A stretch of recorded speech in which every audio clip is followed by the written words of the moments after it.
ये जावा बेसिक्स का क्वेश्चन है और इसमें इजी क्वेश्चंस पे अपन जाएंगे अभी। तो मोस्टली आप गो थ्रू कर सकते हो, नहीं भी देख सकते हो इसको। पार्ट 20 पार्ट 30 देख लेना एक बार। तो डिफरेंस क्या है जेडीके और जेआरई पे। तो जैसे सबको पता है कि जेडीके मतलब होता है जावा डेवलपमेंट किट। मतलब उसमें सब कुछ होता है आपको जावा प्रोग्राम चलाने के लिए, उसकी लाइब्रेरी टूल सब कुछ होता है। कंपाइलर रखता है, डीबगर रखता है, हमारे अपने में सब कुछ रखता है ताकि आपका एक जावा प्रोग्राम जो है वो कंपाइल हो जाए। हालांकि जो जेआरई है, जेआरई होता है जावा रन टाइम एनवायरनमेंट, और जहाँ जावा चलाना है उसमें रहता है जेआरई। तो जेआरई भी जो है वो जेडीके में इंक्लूड रहता है। जेआरई सिर्फ आपको लाइब्रेरीज प्रोवाइड करता है और जेवीएम प्रोवाइड करता है। ओके, तो सेकंड क्वेश्चन पे आते हैं। अब जेवीएम की बात। जेवीएम क्या होता है?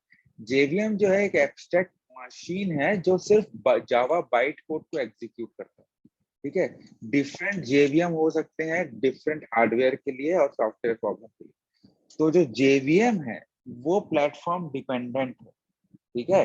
यूनिक्स पे अलग चलेगा, विंडोज पे अलग चलेगा, मैक पे अलग चलेगा। जेवीएम रिस्पॉन्सिबल करता है loading, verifying, executing the byte code उस पर्टिकुलर प्लेटफॉर्म में जहां पे जेवीएम है। फिर what are the different types of memory areas allocating by JVM. पहला होता है क्लास लोडर।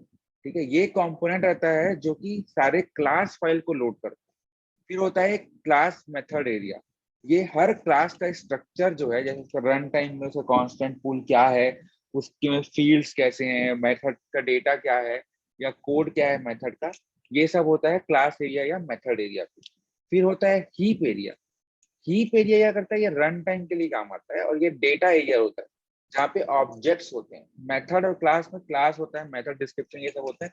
हीप में ऑब्जेक्ट्स जाए जाते हैं, याद रख लेना। स्टैक में लोकल वेरिएबल्स और रिजल्ट्स आ जाते हैं मेथड्स के। ठीक है। जब भी कोई मेथड का इन्वोकेशन होता है वो एक वैल्यू रिटर्न करता है।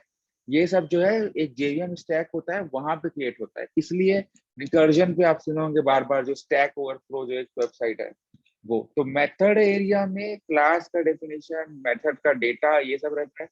हीप एरिया में रन टाइम डेटा रहता है जहाँ पे ऑब्जेक्ट्स जो इनिशियलाइजेशन होता है, जो ऑब्जेक्ट जो मेथड चला रहा है वो रहता है। मेथड का वैल्यूज रिटर्न टाइप सब स्टैक एरिया में होता है। फिर एक होता है प्रोग्राम काउंटर रजिस्टर। ये मेमोरी एरिया रहता है जो कंटेन करता है एड्रेस, जावा वर्चुअल मशीन का जो एड्रेस है, जो इंस्ट्रक्शन प्रोवाइड करता है कि आपको यहाँ पे ये एड्रेस पर ये एरिया एग्जीक्यूट हो रहा है उस टाइप का। फिर नेटिव नेटिव मेथड स्टैक जो है वो एरिया जो है रिजर्व किया गया है सब नेटिव मेथड्स के लिए जो कि एप्लीकेशन में यूज होते हैं। ठीक है। फिर जिट कंपाइलर मतलब just in time compiler. Okay, ये परफॉर्मेंस इंप्रूवमेंट के लिए काम करता है, ये एनेबल है बाय डिफॉल्ट से। और ये कंपाइलेशन को ठीक करता है। कैसे ठीक करता है? एग्जीक्यूशन टाइम में compilation done at the execution time rather earlier. तो इसमें क्या होता है, जैसे ही आप एग्जीक्यूट करो उस समय कंपाइलर को बता देगा भैया ये आपके कोड में ये इशू है। ओके, नाउ फिफ्थ क्वेश्चन है जावा प्लेटफॉर्म इंडिपेंडेंट है। सॉरी, जावा प्लेटफॉर्म है कैसे डिफरेंट है डिफरेंट प्लेटफॉर्म से। जो जावा जो है वो प्लेटफॉर्म इंडिपेंडेंट लैंग्वेज है। लेकिन क्योंकि जावा का जो कंपाइलर है वो जावा कोड को बाइट कोड में कन्वर्ट कर देता है, उससे वो इंटरप्रेट किया जा सकता है जेवीएम से। तो जेवीएम जो है वो हर प्लेटफॉर्म पे लिखा जा चुका है दुनिया में। तो जावा बाइट कोड हम कोई भी सपोर्टेड प्लेटफॉर्म में रन कर सकते हैं। तो उससे फायदा होता है कि हम कहीं पे भी जावा का प्रोग्राम रन कर सकते हैं। फिर why people say that Java is write once and read anywhere language। तो आप जावा कोड को विंडोज में राइट कर लीजिए और उसको विंडोज में कंपाइल कर लीजिए, या उसको तो आप विंडोज में कंपाइल कर लीजिए। अब जो क्लास और जार फाइल है आप विंडोज प्लेटफॉर्म से लेके आप यूनिक्स में इंस्टॉल कर सकते हैं, क्योंकि आपका जो जेवीएम है वो वापस उस यूनिक्स का जो जेवीएम रहेगा वो वापस उस जावा कोड को बाइट कोड में कन्वर्ट कर लेगा और आप उसे रन कर पाएंगे।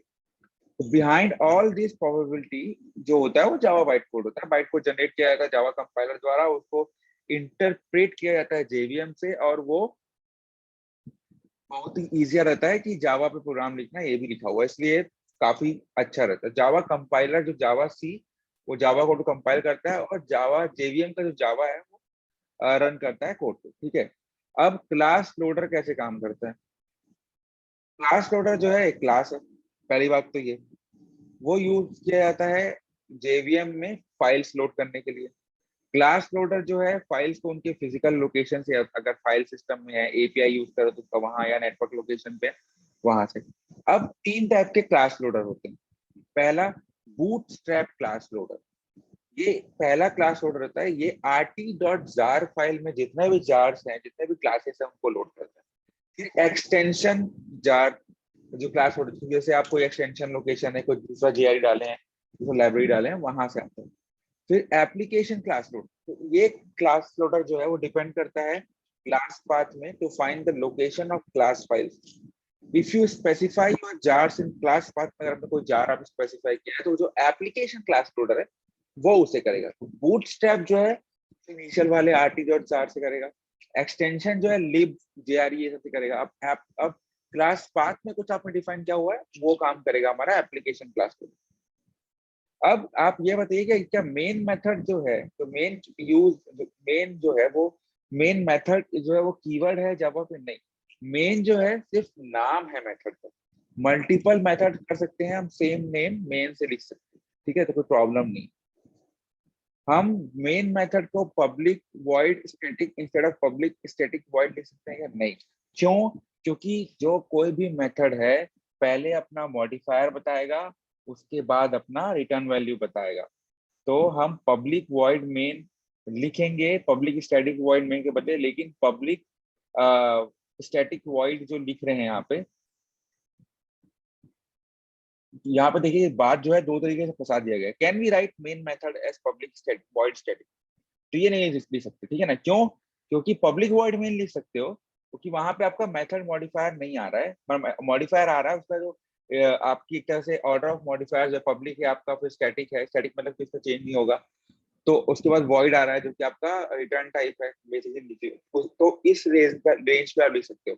आप रिटर्न टाइप को मॉडिफायर के पहले नहीं डाल सकते, सिंपल सा एक्सप्लेनेशन।